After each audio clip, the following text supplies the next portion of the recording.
నమస్తే గరం గరం వార్తలకి స్వాగతం. ఇయాల కూడా మీకోసం చాలా వార్తలు పట్టుకొచ్చినాం. అంతకంటే ముందుగాల హెడ్లైన్స్. ఉన్నకాన్నే ఉరుకుతున్న వెన్నెల ఇయాల ఎట్లయినా సరే 5 కిలోమీటర్ల నురకాలి. భరోసా ఉండదంటున్న బాబు. ప్రజల రక్షణకు భరోసా ఉండదని మరొకసారి మీ అందరికీ హామీ ఇస్తున్నా. పోలింగ్ కాడికి వచ్చింది ఎలిఫెంట్. ఏద్దాం అనుకున్నదా ఏంది ఓటు? అంబులెన్స్ లో తిరుగుతున్నారు ఓ పిల్ల ఇద్దరు మగ పిల్లగాన్లు. ఆపి గట్టిగానే అందుకున్నారు జనాలు. ఏఐని నమ్మితే అంతే సంగతా? చాట్ జీపీటీని అడిగితే ఏదో కషాయం చెప్పింది.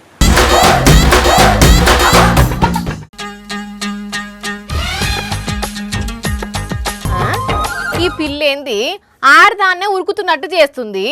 ఇంతకు ఉరుకుతుందా ఎగురుతుందా ఈమె? ఇయాల ఎట్లయినా సరే 5 కిలోమీటర్ల నురకాలి. ఓ వెన్నెల, ఏం చేస్తున్నావమ్మా? నేనా శనక్కాయల దొంగతనానికి పోతే వాళ్ళు యూషకి ఎదుగుతుంటే ఉరుకుతున్నా. నువ్వు కూడా చురుకుతావా నాతోని? శనిక్కాయలు కాదు, చెంప షెల్లు అంటది. నేను దొంగ లెక్కన కనబడుతున్నానా నీకు? ఏలే, నువ్వు దొంగ లెక్క ఎందుకు కనిపిస్తావు అనక్క? వాళ్ళు నీకంటే మంచిగా ఉండరా? నువ్వు ఓవర్ యాక్షన్ చేస్తున్నావు. నేనేం ఓవర్ యాక్షన్ చేస్తలేను, ఎక్సర్సైజ్ చేస్తున్నా. కనబడతలేదా?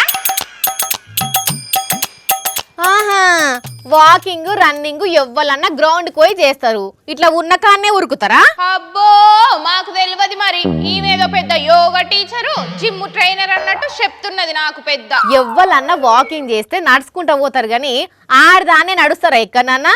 గ్రౌండ్ పోతే ఏమైతుంది? పైసలు ఉండొద్దా? నువ్వు ఇచ్చే జీతంలో ఇంకా వాకింగ్ చేసేటందుకు కూడా ఫీజు కట్టాలనా? ఊకో, అన్ని చింతకాయ పచ్చడి మాటలు మాట్లాడతావు. వాకింగ్ కు ఫీజు తీసుకుంటారా ఎక్కడన్నా?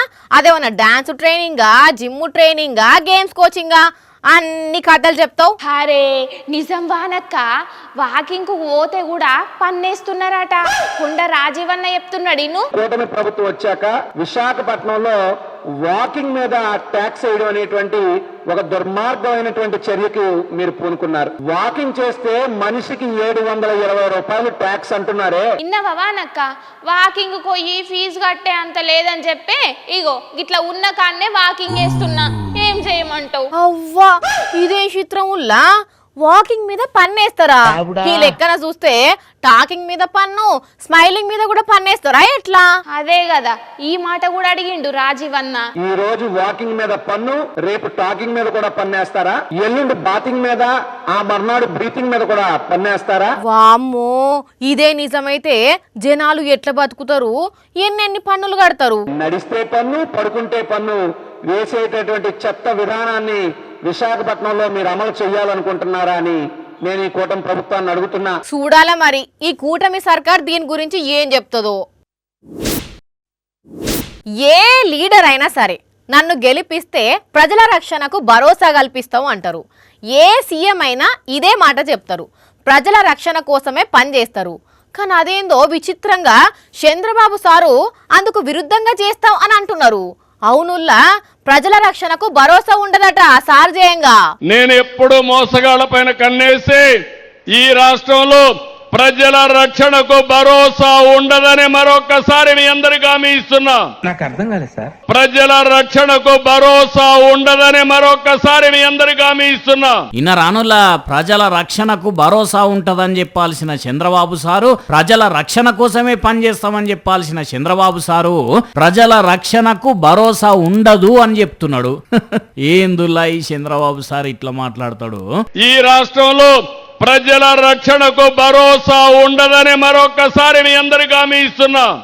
మరి కావాలనే అన్నాడా, లేకుంటే ఈ నడమ ఓటి మాట్లాడబోయి ఓటి మాట్లాడుతున్నాడు కదా పదే పదే, అట్లా ఈ తరీకల మాట్లాడిండా అనేది తెలియదు. కానీ ఈ మాటలు విన్న జనాలు అయితే మస్తు నవ్వుకుంటున్నారు, షాక్ అవుతున్నారు కూడా కొంతమంది. ఎందుకంటే సీఎం అయ్యుండి జనాలకు భరోసా ఉంటదని అనాలనా, భరోసా ఉండదు అనాలనా? మరిగా భరోసా లేనప్పుడు వీళ్ళ సర్కార్ ఏం చేస్తున్నట్టు, సీఎంగా ఏం ఎలుగబెడుతున్నట్టు ఈయన గారు అని అనుకోరా అనుల పబ్లిక్? ఏందో ఏమో పోరి. అసలు ఈ చంద్రబాబు సార్కి ఏమైందిలాగా అట్లా మాట్లాడతాడో ఒక్కోసారి అని అనుకుంటున్నారట ఈ మాటలు విన్న కొందరు జనాలు. పశ్చిమ బెంగాల్ తమిళనాడు రాష్ట్రంలో జోరుగా నడిచిన ఇయ్యాల ఓటక్కున్న ప్రతి ఒక్కరు లైన్లో నిలబడి మరీ ఓటునే వేసిండ్రు. మేము ఓటేసినామని సెల్ఫీలు దిగిండ్రు చూసినాం కదా. అయితే ఇక్కడ మాత్రం జనాలంతా ఓటుకొచ్చి లైన్లో నిలబడక ముందే ఒక స్పెషల్ పర్సన్ వచ్చి లైన్లో నిలబడ్డది. ముందుగానే చెప్తున్నా, మీరైతే పర్సన్ అవుతారు పక్కా. మనుషులు మీరే ఓటేస్తారా? మేమేనుగులము, మేమేయొద్దా? మీకంటే ముందుగల నేనే ఓటేసి పోతానని పోలింగ్ కేంద్రం దగ్గర హడావిడి చేసింది ఇంగో ఈ ఏనుగు. అగ చూడుండ్రి, అసలు ఓటు హక్కున్న జనాలను భయపెట్టించి పోలింగ్ సెంటర్ దగ్గర ఎట్లా గల్లీలన్నీ తిరిగిందో. పశ్చిమ బెంగాల్ రాష్ట్రం జార్గ్రామ్ జిల్లా జితుసోల్ స్కూల్ దగ్గర ముచ్చటిది. ప్రతి ఓట్ల పండుగకు మనుషులే ఓటేస్తున్నారు. జర వచ్చేసారన్నా మాకు ఓటు హక్కియాలే అని చెప్పేతందుకే వచ్చిందో లేకుంటే దారి తప్పి వచ్చిందో తెలియదు గాని ఏనుగును చూసిన జనాలు ఆఫీసర్లకు ఫోన్ కొడితే వాళ్ళొచ్చి అడవిలకు ధర్మిన్రాట. కానీ జనాలు ఓటేయక ముందే పోలింగ్ సెంటర్ దగ్గరకు ఏనుగు రావడం గమ్మతిగున్నదిలే. ఇక ఈ ఏనుగు ముచ్చటి ఇటుంచితే తమిళనాడు రాష్ట్రం పశ్చిమ బెంగాల్లా పబ్లిక్ లైన్ల నిలబడి మరీ ఓటు హక్కును వినియోగించుకున్నారు. సినిమా హీరోలు, హీరోయిన్లు, మంత్రులు ఎండను లెక్క చేయకుండా దండిగా గదిలొస్తే భారీగా పోలింగ్ శాతం నమోదైంది. తమిళనాడులో అయితే ఇక ఓట్ల పండుగ అయిపోయినట్టే గాని బెంగాల్లోనే రెండో పేజ్ ఎన్నికలు ఉన్నాయి. మే 4 తారీఖున రిజల్టులు వస్తాయట. గాని ఏనుగు పోలింగ్ సెంటర్ దగ్గరికి రావడం మాత్రం నెవర్ బిఫోర్ ఎవర్ ఆఫ్టర్ పోన్రి. రోడ్డు మీద కుయ్యి అని సపోర్ట్ చేసుకుంటూ అంబులెన్స్ పోతుంటే ఎవ్వరైనా పక్కకు జరుగుతారు. ఎందుకంటే అందులో పేషెంట్కు ఎంత సీరియస్గా ఉన్నదో అని, దవాఖానకు చెప్పున పోతే ప్రాణాలు దక్కుతాయి అని, అంతే కదా. అయితే అసోంటి ఓ అంబులెన్సు గిడో కాడ రోడ్డు మించి పోతుంటే దానికి సైడ్ ఇవ్వాలి కదా. కానీ పోయేదాన్ని ఆపిండ్రులా ఎందుకో. ఇంగో ఇదే అంబులెన్సు కుయ్యి అని సప్పుడు చేసుకుంటా రోడ్డు మించి స్పీడ్గానే పోతున్నది. వీళ్ళు దీని వెనక ఫాలో అవుతున్నారు. ఇక తీరా అంబులెన్స్ నాపి వెనక డోర్ ఓపెన్ చేసి చూస్తే లోపట పేషెంట్ కాదు, ఓ పిల్ల, 2 పిల్లగాన్లు ఉన్నారు.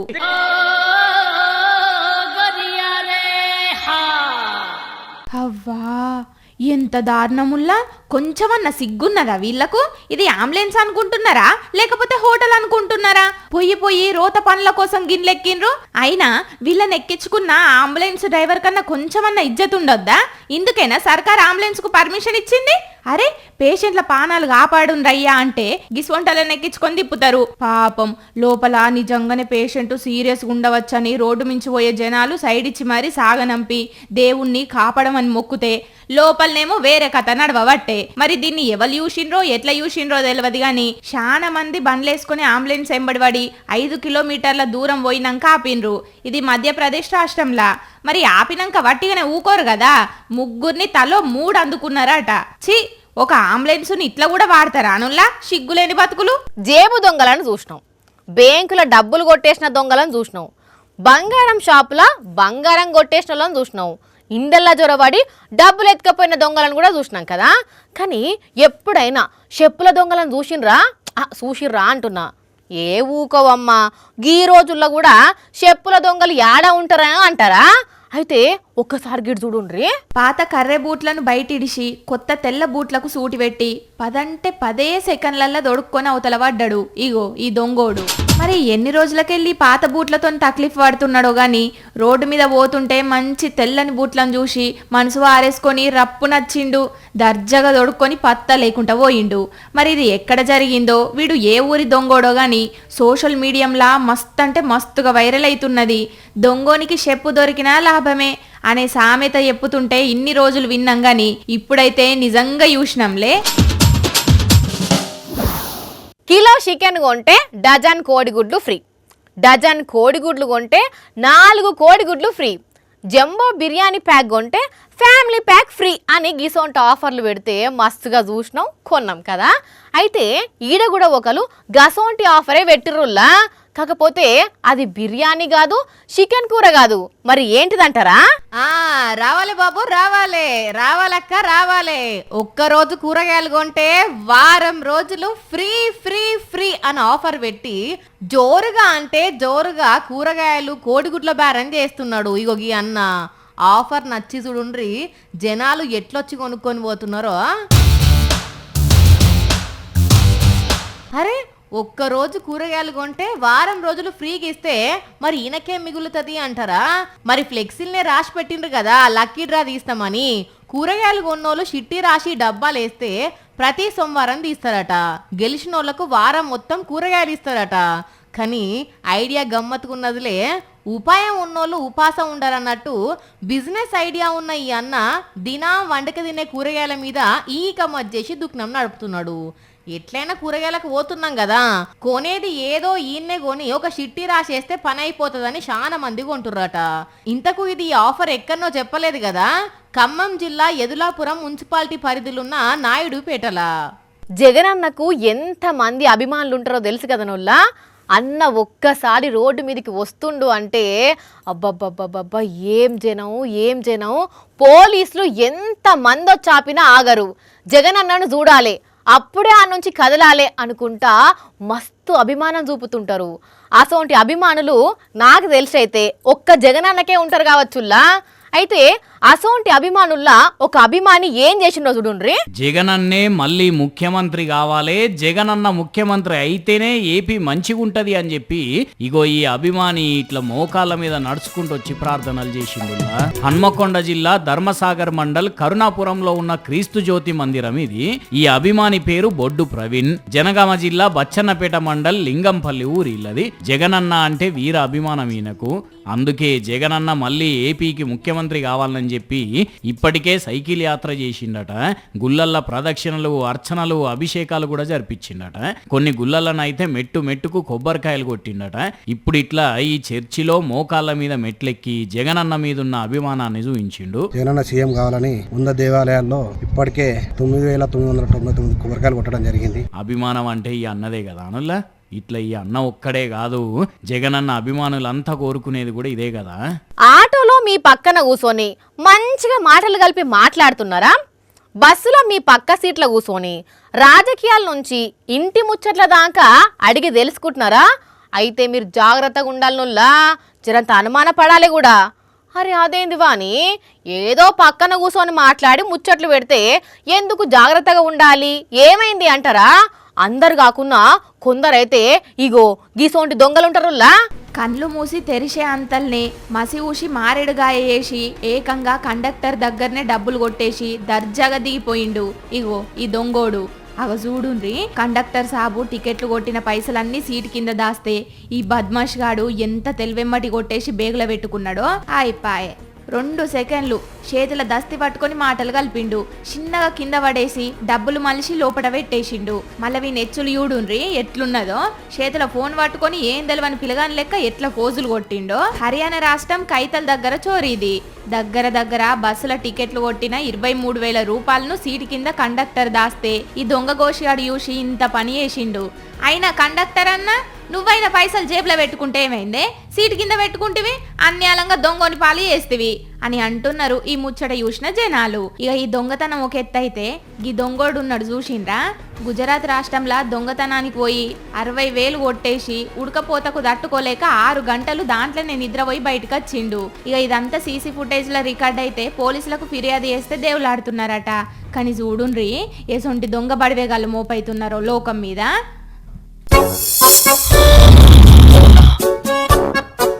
అబ్బబ్బబ్బబ్బబ్బబ్బబ్బా ఈ రాజసం రోట్లేస్ దంచా ఎంత ముద్దుగా వన్నారు చూడుండ్రి చెట్టు కింద. సోమరి పోతుకు సలి ఎక్కువ, తిండి పోతుకు ఆకలి ఎక్కువ, డేర్ దమాక్ రాజేష్ కు నిద్ర ఎక్కువ. నీ పండు పాడుగాను లే పంది లెక్క వన్నావు. వీడేంది వింతగా నోరెళ్ళ పెట్టి గాలి వేల్చుకుంటా ముక్కుతోట దులుతున్నాడు. ఓరు వారి ఉన్నవా ఈ క్యాలీలా? గదేం పండు లే. నన్నేం చేయొద్దు, కావాలంటే మా వాణిని పట్టుకో. ఆమె మేకప్ తీసిన మేకప్ లో ఉన్న దయ్యం లాగా సేమ్ నీలాగే ఉంటది. వద్దు. నన్ను దయ్యం అంటవా? ఒరే దాల్ముట్ మొగపోడా. వాణి నువ్వా? నేను ఇంకా దయ్యమేమో అనుకున్నా. అయినా పెద్ద తేడా ఉన్నదిలే. అది మేకప్ వేసుకోదు, నువ్వు వేసుకుంటావు గంతే. అంతే తేడా గాని ఆ గొంతుకేమైంది అట్లా మాట్లాడుతున్నావు? అదొక పెద్ద కథ వాణి. రాత్రి నుంచి ఒకటే దగ్గు. అంటే రాత్రి మొత్తం ఒక దగ్గే దగ్గినవా? ఎవరు సార్ ఈమెను యాంకర్ చేసింది? ఒకటే దగ్గంటే అని సాగదీసి దగ్గిన దగ్గు కాదు, నాన్ స్టాప్ దగ్గు. లాస్ట్ స్టాప్ ఎక్కడ మరి? మరి గొంతుకు ఏమైందని అంటే ఏమైందో చక్కగా చెప్పకుండా అదిదో పెద్ద కథ అని మొదలు పెట్టినవేందో. దగ్గులేసింది, ఏం వాడితే తొందర తగ్గుతుంది అని చాట్ జీపీటీని అడిగితే ఏదో కషాయం చెప్పింది, అది చేసుకొని తాగినా అప్పటి నుంచి కొంత ఇట్లయింది. అయ్యా, హెల్త్ గురించిగా ఏఐని అడుగుతారా ఎక్కడన్నా? అందుకేనా నోటితోటి గాలి వీల్చి ముక్కుతోటి ఇడుస్తున్నావు? కాదు, గిట్లయింది నా గొంతు అని మళ్ళీ అడిగితే అదే చెప్పింది, నోటితోని గాలి పీల్చుకొని ముక్కుతోని వదులు అని. దమాకుందా కొంచెం అన్నా నీకు? ఆరోగ్యం ముచ్చట్లు, మందు గోళ్ళ ముచ్చట్లు ఏఐని అడిగి నిర్ణయం తీసుకుంటావా మెంటలోడా? అంటే హాస్పిటల్ పోతే ఫీజు అవుతుంది కదా అని. ఫీజు అవుతుందని చూస్తే ఇప్పుడు ఫ్యూజ్ కొట్టేసినట్టు అయిందా మంచిగా? ఏఐ ఎంత ఆగం చేస్తుందో ప్రితీష్ అయ్యర్ అనే ఓ అంకాలజిస్ట్ పోస్ట్ పెట్టిండు.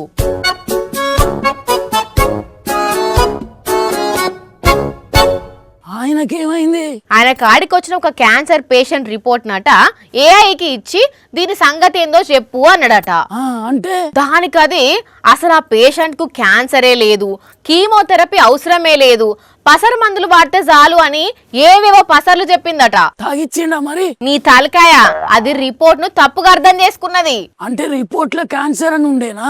అదే కదా, ఆయన డాక్టర్ కాబట్టి ఏఐ తప్పు చెప్పిందని తెలుసుకున్నాడు. అదే మన సొంటోళ్ళైతే అది చెప్పిందే నిజం అనుకొని పసర్లన్నీ తాగేటోళ్ళం. అందుకే ఏఐని గుడ్డిగా నమ్మి ఫాలో కావద్దు. గింత అయినాక ఇంకా నాయిగా ఎవ్వలే గాని ఖచ్చితంగా డాక్టర్ సలహా తీసుకోవాలి. ఏఐ అనేది జస్ట్ కొంతవరకు ఇన్ఫర్మేషన్ ఇవ్వగలుగుతుంది, అది కరెక్టా కాదా అనేది కూడా క్రాస్ చెక్ చేసుకుంటే మంచిది. బ్లైండ్ గా నమ్మి ఫాలో అయితే పరేషాన్ కావాల్సి వస్తుంది. అందులో ఇంకా ఆరోగ్యం ముచ్చట్లనైతే మరీ జాగ్రత్తగా ఉండాలి. సర్లే, నేను పోతానా ఎవరన్నా డాక్టర్ కి చూపెట్టుకుంటా, టోపీలేస్తాను. ఈ బుద్ధేదో ముందుంటే అయిపోవు కదా, తింగరోడు ఎక్కన్నా. చూసారు కదా, ఇవి ఇవాల్టి గరం గరం వార్తలు. మళ్ళొచ్చే ఎపిసోడ్లో ఇంకిన్ని గరం గరం వార్తలతో కలుద్దాం. మన టైం అయితే గుర్తుకున్నది కదా, రాత్రి 8:30కు, మళ్ళీ పొద్దుగాల 8:30కు. మర్చిపోకుండా చూడండి. టాటా.